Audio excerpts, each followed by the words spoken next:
Two washed up DJs, or as you know us, Dennis and Mr. Brian Koulis. Yes, hi. Good morning to you, Dennis. Is there life after morning radio? Who knows, right?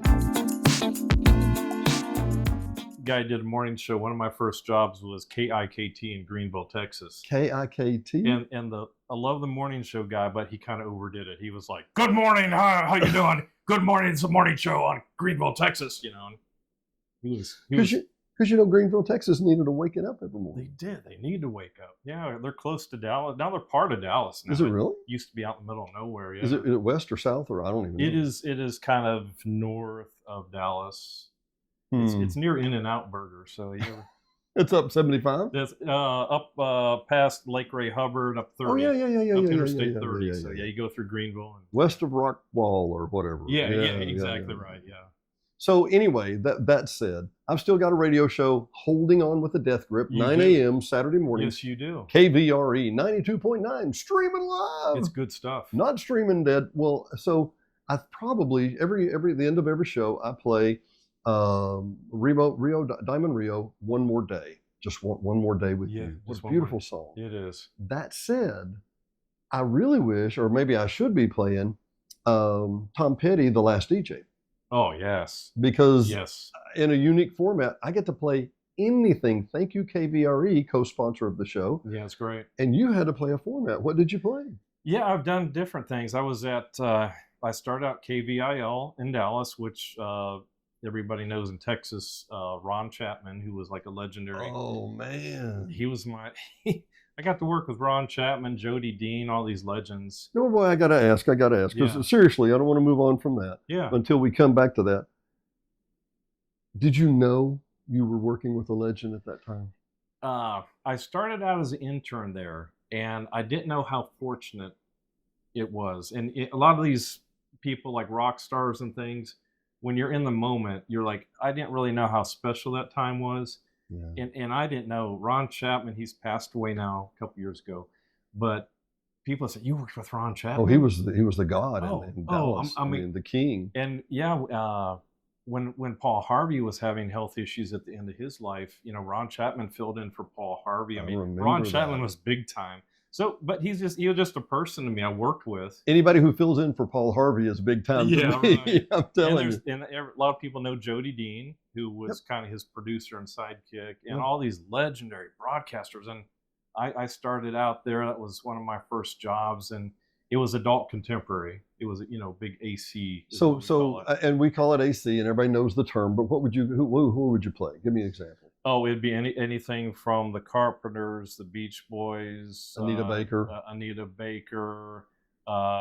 anything like that. Going back, even throwing some Beatles songs and things like that. But a lot of more contemporary things like Kenny G. But the only Kansas you played was Dust in the Wind. Nothing right. Nothing too crazy. Nothing too crazy. Not like Carry On Wayward Son or anything. Man. Good stuff. So that was adult contemporary. I've also KIKT in Greenville. It was country. Then they went to like top 40. So, and then I worked in Phoenix for a sports radio station. And then what was that like? I don't mean to stop you. I really don't. That's okay. I worked with. I'm name dropping. I'm sorry. I worked with Mike Golick, who went on to ESPN. Oh yeah, Mike Golick. So I did like the updates on half-an-hour sports updates.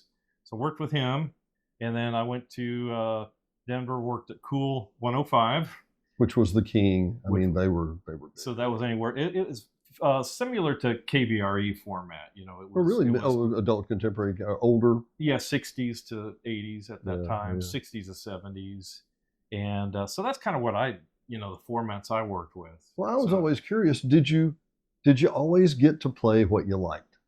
Did you play? Oh God, here we go. I've got more. I mean, you like country too, so it wasn't a big deal. Right, I like country. I like everything. I grew up in Dallas area, so I like country, but I've always been a sucker for a good top 40 song, even if it was cheesy. I admit, hey, I loved Tony Orlando and Dawn. Really? I mean, it's cheesy, but I love that stuff. I was always that top 40.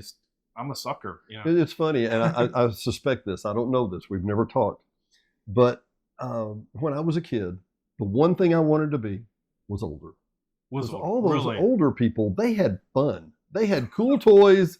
I would go to their house and they had grinders. Joe, I'm talking to you. Machine welders, all kinds of. I'm like, grinders, man, really? Yeah. Oh, I'm telling you.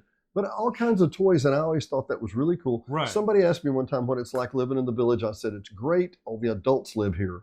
And for the most, I mean, Yeah. that's the gist. It really is. But I remembered always thinking older people were cool. And I always wanted to be hanging out with them. That said, Right. give me your top 5 songs. Oh, I know I've stumped you all over. Yeah, I know. Well, let's see. Let's go back to the 80s. I love a group called the Motels, Only the Lonely. Yes. With was it Patti Smythe? Martha Davis. Martha Davis. I just love her voice. So that's kind of, it was maybe a top 10 song. I love a group called Yaz. What did they do? Only You. It was a group called Yaz. He was in Depeche Mode, and then he started a group called Yaz. Only You. I got it. Yeah. I forget. I can't sing it for you right now. Well, it's funny, but for example, in that same genre, I remember doing some deep drive tracks into Hall & Oates and some of their 80s stuff that was super progressive, but it had great beats and rhythms and cool stuff. And I remember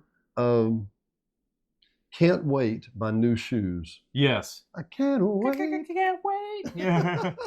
But I interrupted yours. I'm sorry. I like Hall & Oates, so Did It in a Minute. Oh. Did It. I heard that the other day. Did It in a Minute. That was kind of obscure a little bit, but I do like the Beatles going back to If I Fell. If I Fell is probably one of my favorite songs. That is pretty. That is a pretty song. It's a little ballad. And probably the Beach Boys, maybe Don't Worry Baby or God Only Knows. Great songs. What was the one? Good Vibrations. Oh. I read the rumors, the Wikipedia on this one time. Yes. I think they said they used 7 miles of tape to record that. And it took them, the overdubs and the harmonies and the whatever just took forever. But it is a piece of modern classic art. It's just like listening to a symphony. Oh, absolutely. And Brian Wilson with only hearing in one ear, just amazing. But he heard all these things in his mind. Well, let's say he had hearing one ear, but in the other ear he had the voices talking to him. Yeah. Well, he's been diagnosed, if I'm not mistaken. It's like musical schizophrenia. Yeah. He hears the music in his ears. If you didn't, if you didn't see the movie, was it God Only Knows? I want to say it was with Elizabeth Shue, but it was a Love and Mercy. Love and Mercy. Yeah, with oh my Lord! Well, there was a moment. Here we go. Paul Dano did just a great job. He did a wonderful job, but he was working with, watch it, the Wrecking Crew. Yes. And one of the guys said, "Well, I'm going to play these fifths this way, and then they're going to separate." And I know enough about musical theory to go, that would kind of stink. And they said it won't sound right. And Brian had the classic line: "If you never saw this one, you need to listen." It sounds that way in my head. Wrecking Crew, talk about them. Wrecking Crew, yeah. Quite a few years ago, actually, with Doc Washburn. This is how I got to know Doc Washburn. The Wrecking Crew, of course, many people know the documentary, The Wrecking Crew. Not the old Dean Martin movie. There was an old Dean Martin movie. But the Wrecking Crew. Documentary. The documentary Wrecking Crew came out, I think, like 2010. And so I called up Denny Tedesco. He did a movie about his father, Tommy Tedesco. The movie is about Tommy Tedesco. And Tommy was a legend. A session guitarist who was worked with Phil Spector and Frank Sinatra and the Beach Boys. Anybody who's who of the 60s and early 70s.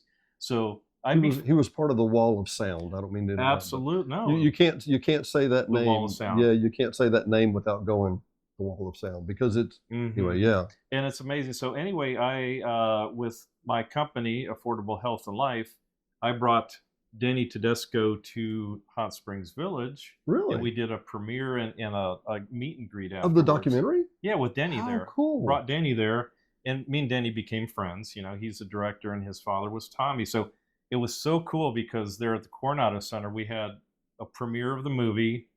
Denny did a meet and greet afterwards, which is so cool. People ask him questions about his dad and everything. And so myself, me and Denny have remained friends.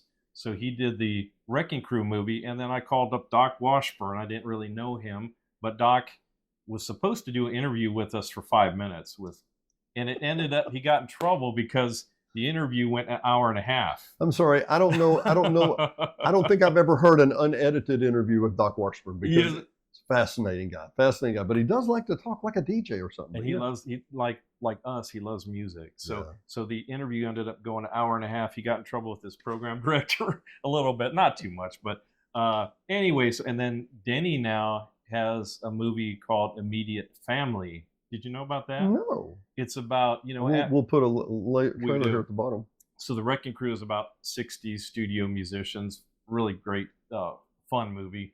And he did the Immediate Family now, which came out last year. It's about the singer-songwriters in the 70s, like James Taylor and all the session musicians that worked with the Eagles and Don Henley, and it's more like the 70s, 80s. Oh, the same thing, kind of. And it's about the people that hung out in Laurel Canyon, that hung out. Interesting crowd.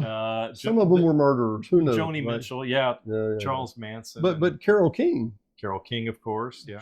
Let's be frank here. Those of you, I'm going to go back to some little obscure hints real quick. Absolutely, a little obscure history. Yeah. Charles Manson was mad because the Beach Boys turned him down and wouldn't hire him in the group, if I'm not mistaken. Yeah, he wrote a song. Yeah. Yeah, and it wasn't that bad. He just wasn't that great either. So they kind of let him go. Carole King, friends with James Taylor. That's how they went with that. Absolutely.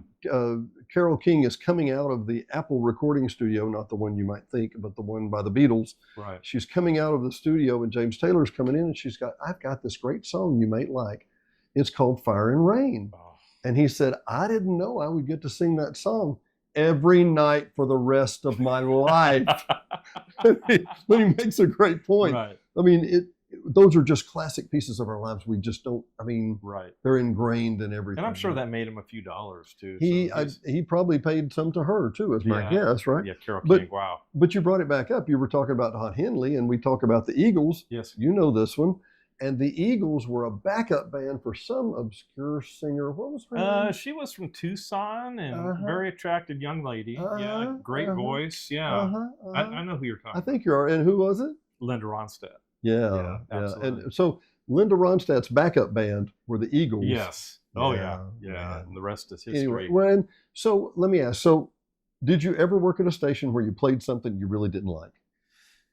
That sometimes with KVIL, some of the songs got a little too.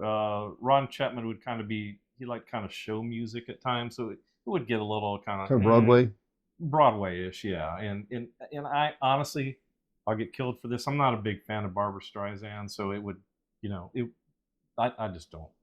I really wasn't either. I initially thought, okay, she can sing pretty good. That's great. Oh, she's a talented lady. After the 3,000th time I heard it on KVRE, I'm like, oh yeah, that one. Yeah, that one. And I like Neil Diamond, but as a kid, I couldn't stand, "You Don't Bring Me Flowers." I just never liked that song. So Ramblin' Rose, you know what that is? Yeah. It's a whiskey. Ramblin' Rose, you're a store-bought woman. Yes. Come in a bottle. I love that stuff. Anyway, what else would you say? And I want to move over a little bit. Yeah. A little techno 80s? I'm a big techno. I grew up with Depeche Mode. And which were super talented, more than it might sound. And I like the offshoots of Depeche Mode, which was Yaz and Erasure. I like New Order. I even like Kraftwerk and that real techno stuff. Well, I'm a fan of Yes. Yes. Okay. The 90215 and all that. Right, and that's a little more progressive rock. Yeah. But I remember hearing those. Well, did you like Asia too? Oh, I loved Asia. Oh, Asia's good. And basically a super group formed out of other pieces. Oh, absolutely. Yeah. I wouldn't. I saw an interview just the other day with Katie Darrell on Access, and she was interviewing. It was a little COVID interview, right? And she was interviewing members of Foreigner, which Head Games. Oh my goodness. Foreigner 4 came out when I graduated high school, so Foreigner 4 was just the best. Oh, that Urgent and all those songs. Oh my god, Jukebox Hero. Yes. Oh my goodness. But that entire group, and let's discuss the elephant in the room here. Right. her question was, when does a real group of like Foreigner, when does it become kind of a tribute group? Because there's nobody else left in the group. That is true, because Lou Graham is actually guesting with him again this summer. Oh, is he really? Yeah, but he had almost died with a brain tumor. Really? Did you know that? No. That's why he's been kind of absent. He had this huge brain tumor, and he almost cost him his life, and it affected his speech and his pituitary gland. That's why you see him now, and he's pretty overweight. He can still sing pretty good, but he's had a rough go. Back on the road? He's back on the road just as a guest singer. Yeah, but that's tough. That's tough doing. But like you said, Foreigner, for the most part, no original members. Yeah. In many of these bands, yeah, like you said, is it a tribute band? They are singing the songs, but it's not the original vocalist, which is huge if it's not the original vocalist. It is, and I hate to say it, and it's kind of the James Taylor deal. Right. You didn't come here to hear me sing my favorite songs. You came here to hear your favorite songs. Yes. The way you heard them on the radio, right. The way you heard them in the studio. Right. And that's fair. That makes sense. But here's where I'm going is REO Speedwagon.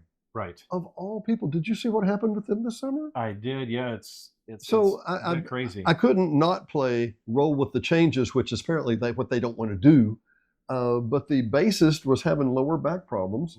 Kevin Cronin was out, who's the lead singer, was out for some particular unknown illness. And the next thing you know, they had to disband because they couldn't perform.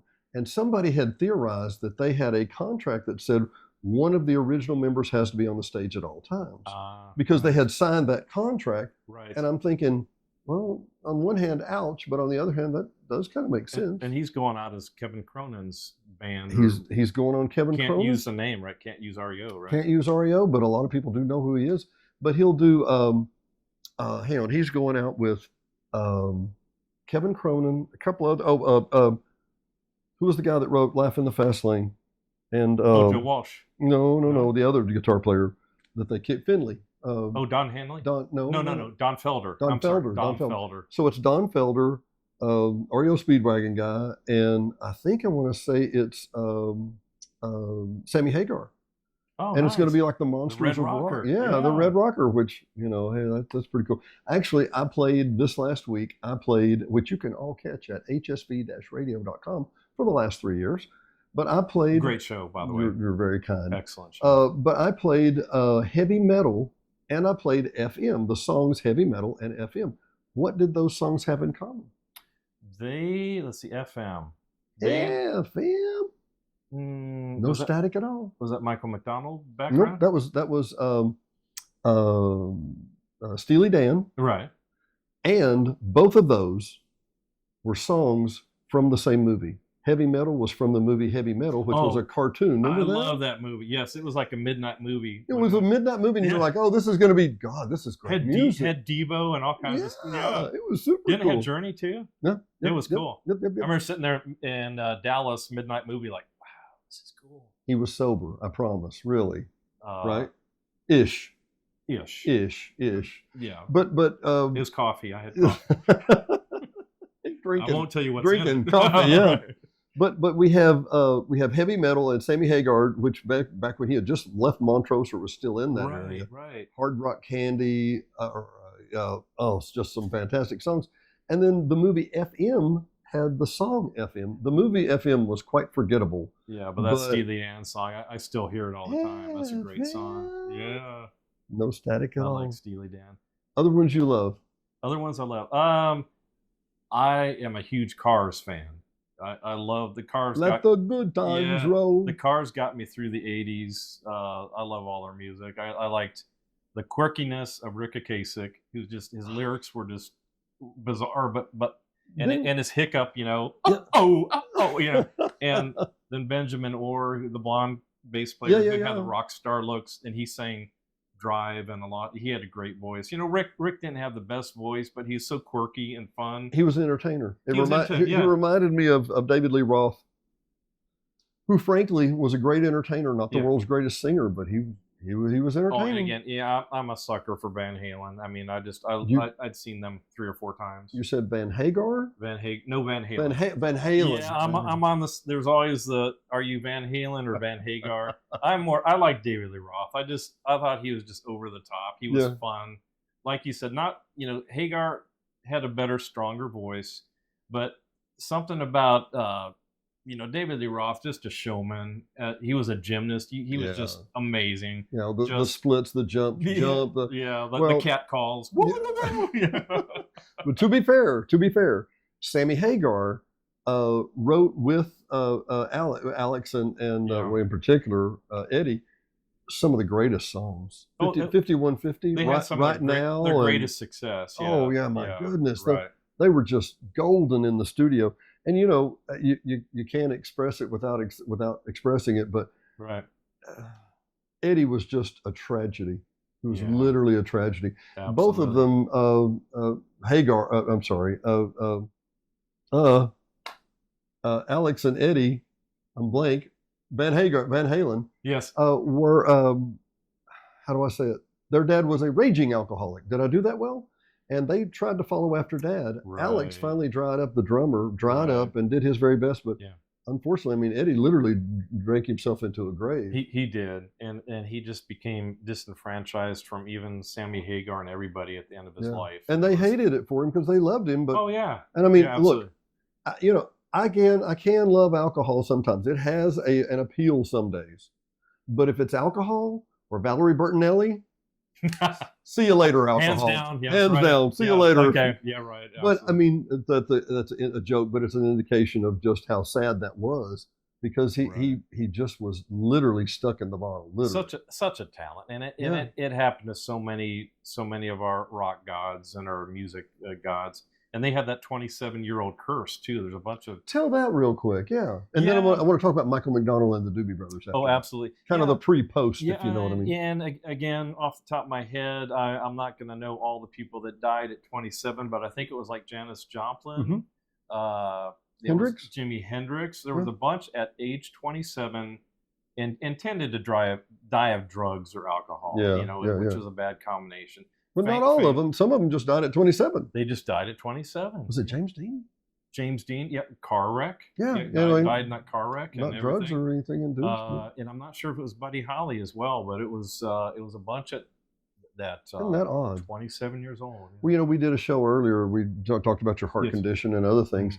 And by the way, people, tangential thought, real quick.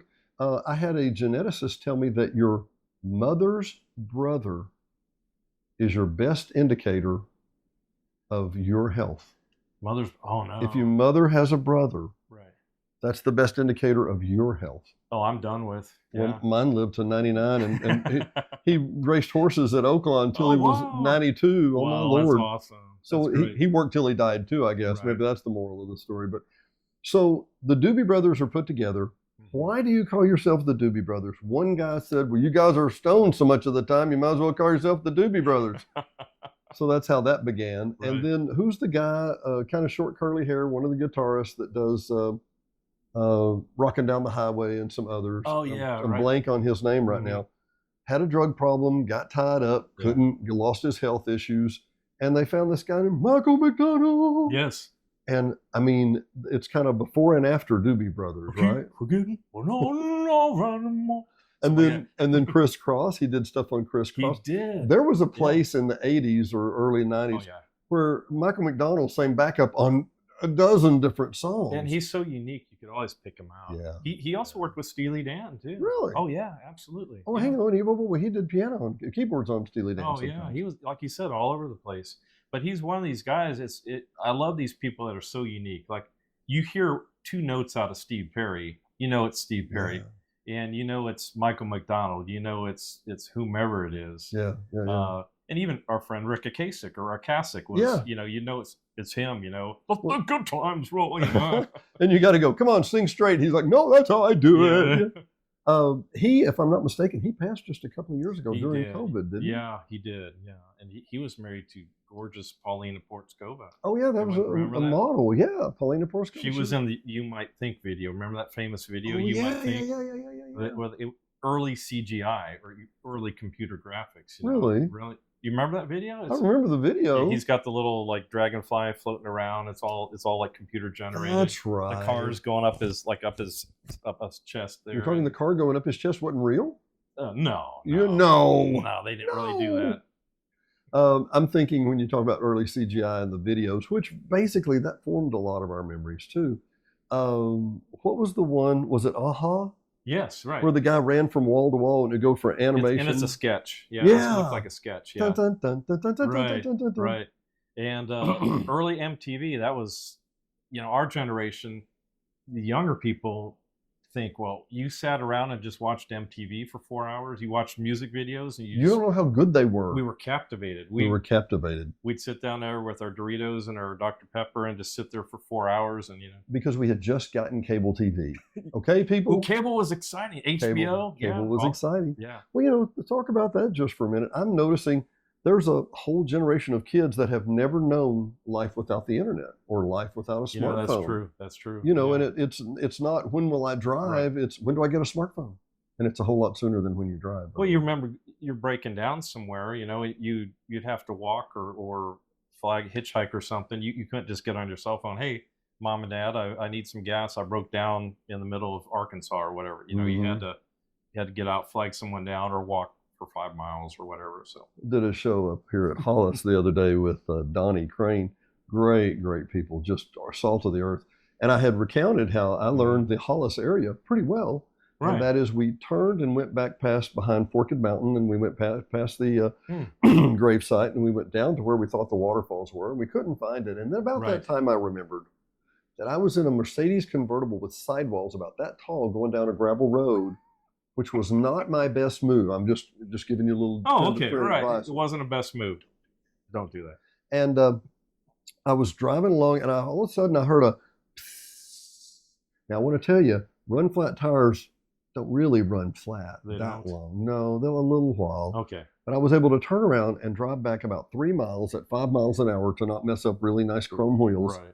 And I got back to where the road turned to the first house, and the guy's name was Mark. And Mark was an old country farmer boy, and he just happened to have the only working phone on that road, which goes out to the National Forest and the Flatside Wilderness area and all this. Wow. And when I walked in, he was like, "You need the phone, huh?" I'm like, "I need the phone." You need the phone. I need the phone. That's great. I need the phone. And anyway, but that's the example. 2 hills behind us, you're in the woods, and you know the route. I know where your way home. You're right. It's not exactly full cell coverage everywhere you go. Well, what's so funny? Have you seen where they give a rotary dial phone to some younger kids, and they don't know what is this? I mean, what do you do? What do you Hello? Do? Hello? Yeah. One of my favorites is when you see they did the same thing. I saw the video where they handed kids a modem, like an AOL dial-up. Oh, yeah, that unique sound. Yeah, right. That's good. They're like, like it. Yeah. 34 years as an IT tech, I have seen more technology. I remember the 56K baud modems. I can explain to you the digital lines. I can explain why you never got 56K. You only got 50K because above that, it's a leased line on a data. Right. All that stuff. Yeah. Useless information. But no, I it's easy to look back and go, wow, that's our lifetime. Can I do a quick plug while I think about it? You do whatever you want, buddy. I do a podcast, and honestly, I haven't done it for a while because my heart and rehab. But that's kind of the genesis of this. We really wanted to kind of start that back up and go back into it. Right, and it's called the Medicare Funcast. It's on YouTube. You said Funcast? Funcast. Not podcast, Funcast. Medicare Funcast. But you can find it on pod channels. I do talk about Medicare at the front, and I always tell people, if this doesn't interest you, you can skip the second part of the show. I talked about KVIL. I interviewed Jody Dean, who I used to work with. So there's a Jody Dean KVIL. And even if you don't know who Jody Dean is, it's fun about 80s radio, 70s and 80s, a lot of anecdotes. So let me help everybody just for a sec. Medicare Funcast. Just do a search? Yes, do a search. It's on Apple and YouTube. Rumble or YouTube. And I also did a show with Denny Tedesco of the Wrecking Crew. He also talks about the Wrecking Crew, immediate family. And I did one, an author who did a book about the Beatles. So we talked about the Beatles or the Beatles book and that type of thing. So you see me on the video, so and it that's good or bad. But if you see me, you see my beard. And it's stuff. not your fault you're so handsome. It is not. Thank your you, fault. Dennis. It's not your fault, my friend. Thank you, Dennis. I was just going to say that you and I grew up in a media environment where there were 4 channels. Then there were 5 when Fox came on. That's right, Fox. Yeah. Yeah, right. but and that was they had the Simpsons, that naughty cartoon. Oh my God. Oh, and Married with Children. Married with Children. These were radical shows. That said, we grew up in that genre where you would go to school the next day and go, "Did you see what was on Channel 2 last night?" Yes. No, we were watching 7. Oh no, what was Right. going on? And we had just what I would call narrow cast. Right. But now Right. it's unicast. Everybody can broadcast everywhere, everything. Not everybody tells the truth like we do. That's right. So yeah. I would encourage you to tune into reliable, trustworthy sources that are not AI generated. Absolutely. Yeah. But yeah, I think the Funcast would really be a great idea. We need to hop back on that. I think so. And it's funny. It's funny you say when I did a show 9 weeks ago, Okay. called "Pull the Thread." Pull the thread. Yeah, and when you pulled the thread, you saw where it went to Linda Ronstadt, James Taylor, and it goes through the Whiskey a Go-Go, the whatever. Mm-hmm. Yeah. What we need to do, like Denny Tedeschi, okay? You got there because you pulled a thread. I did. And it led you to multiple places. Let's find another artist to pull a thread. Absolutely. And I've got a bunch of anecdotes. I've done some pretty crazy things. And again, a lot of people that I've come in contact with, I did pull the thread. Several like real famous people, I just found out their phone number and called them. So I've got some anecdotes about that, which are funny. And the people actually answered. It's like, wow, and start talking to them. Like one time, real quick. Whoa. Is this the next show? In the next show. Okay. I will. That would be fun to that'd be fun. do something like Brush with Fame or something like. Ooh, that's good. And I know you've met some famous people, and maybe brush with interesting people and fame. I've got a bunch of stories. I've just ran into people like at the grocery store or something, and it's like, you're serious? Oh yeah, a lot, yeah. And it's just, whoa, is that you? Yeah, it's you. Yeah, so For this episode of Hot Springs Village and Hot Springs Village Venues, Dennis Simpson, Mr. Brian Koulis, we will. Thank you, Dennis. See you next time. Hey, part 2. Don't delay. Call Janae. Janae Cook, Taylor Realty, 501-617-9747. Whether you're buying, selling, or just considering. Oh, we don't need a realtor yet. Yes, you do. Don't delay. Call Janae. 501-617-9747.